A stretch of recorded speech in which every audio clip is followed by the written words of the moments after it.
Award-winning futurist researcher and keynote speaker Nikolas Badminton joining us on Canada Now for his weekly visit. Nick, this week we look at China's largest megacity. Megacities now, they are on the rise.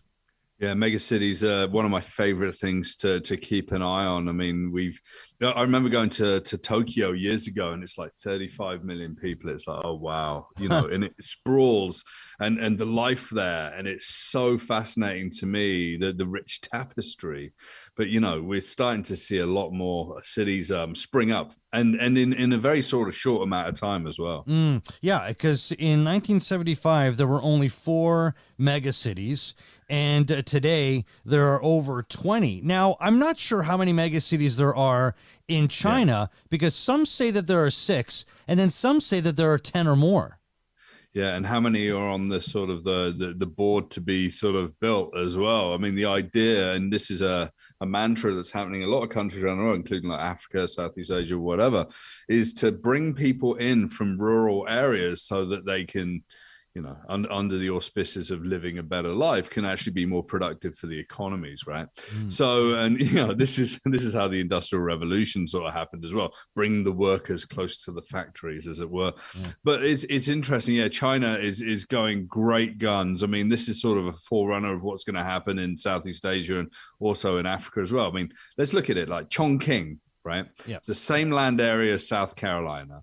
But it's got like 32 million people living there. It's like 27 million more people than South Carolina, and its population is exploding, like over 11% since 2010, right? Yeah. So it's interesting, the West and those big cities of Los Angeles, New York City, even Toronto, whatever. They're gonna be small in comparison to these huge cities that are coming in our futures. I read about Chongqing that there are more residents than New York City, LA, and Chicago combined. I mean, that is unbelievable. And you're right. I mean, there are 3 airports there, and the city's relatively new. It's only been around since 1997. Yeah. But it is it's become one of the powerhouses of the Chinese economy, as they've done everything they can to draw people in and to have them there and to be working. But as a result of that city is nicknamed the Fog City because it has such an air quality problem. Yeah, I mean, this is the problem with any big city as well. I lived in and around London for a very long period of time, and it was the only place I ever suffered from asthma. Was living there, and it was like, these places are clogged up. I was there in the early 90s when we were less aware of pollution and whatever. And we even, like, back to the 50s in London, the pea supers and all of the problems and the people that died from the smog that happened there. I mean, this is a huge problem. What fascinates me about megacities is this: it's transformation at scale relatively quickly. Completely new futures for all of the people there, new businesses, new infrastructure, new everything. But at what cost? And I think that this sort of stands to go under the microscope a little bit, whether it's in China or Africa. Place like Lagos, Nigeria are sort of touted to be like nearly like 55 million people by 2050, right? So Africa is going to explode. But when you bring all these people together, ultimately it comes with this architecture of control and restriction, tech and surveillance. In China, there's a social credit system as well. So it's a really interesting social experiment that's happening, and I kind of hope that these communities can outgrow the systems that are meant to keep them, well behaved and in place. Do you think that that's where we're headed as far as countries around the world, where we're going to concentrate on building more and more megacities within a country just for the purpose of economy, what have you? Maybe not at the sacrifice of planet Earth. Maybe there's a way of doing it without having a fog city. But is that going to be a thing moving forward?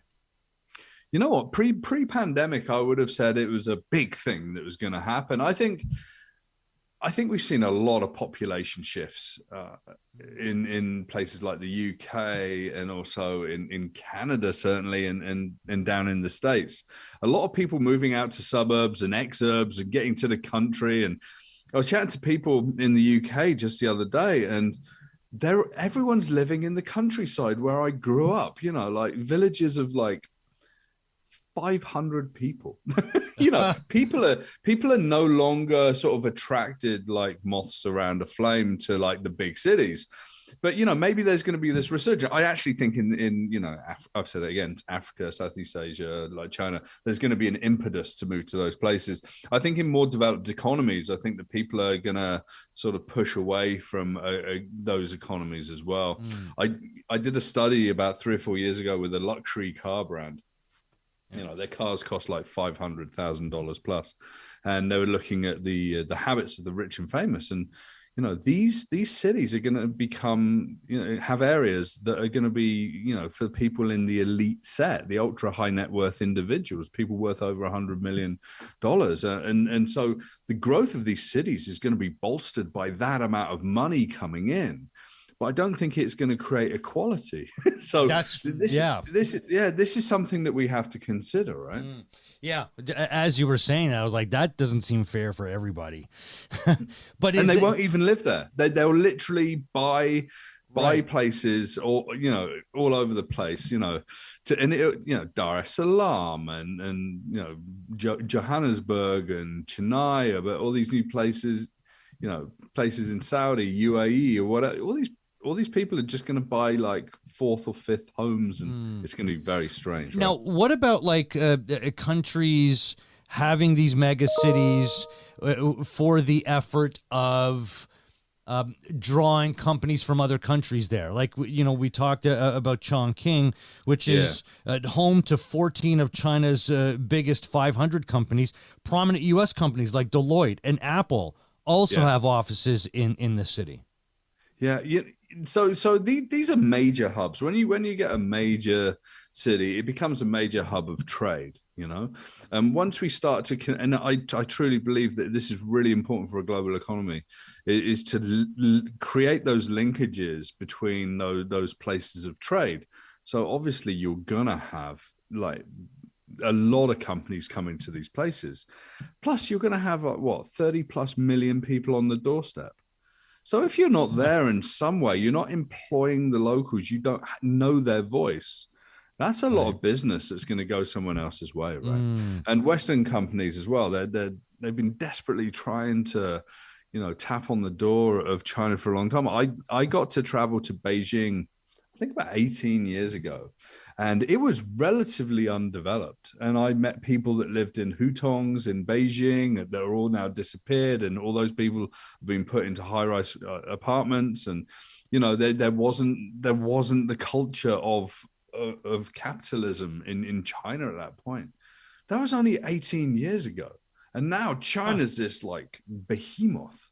The dragon has risen and it's flying, and now it's sort of exerting its pressure all over the world. And I think these cities sort of add to that pressure as well. And what I think is quite interesting, whether you think about China or wherever these cities are going to pop up, I actually think expat populations are going to pop up within them, and actually provide a lot of value into those communities.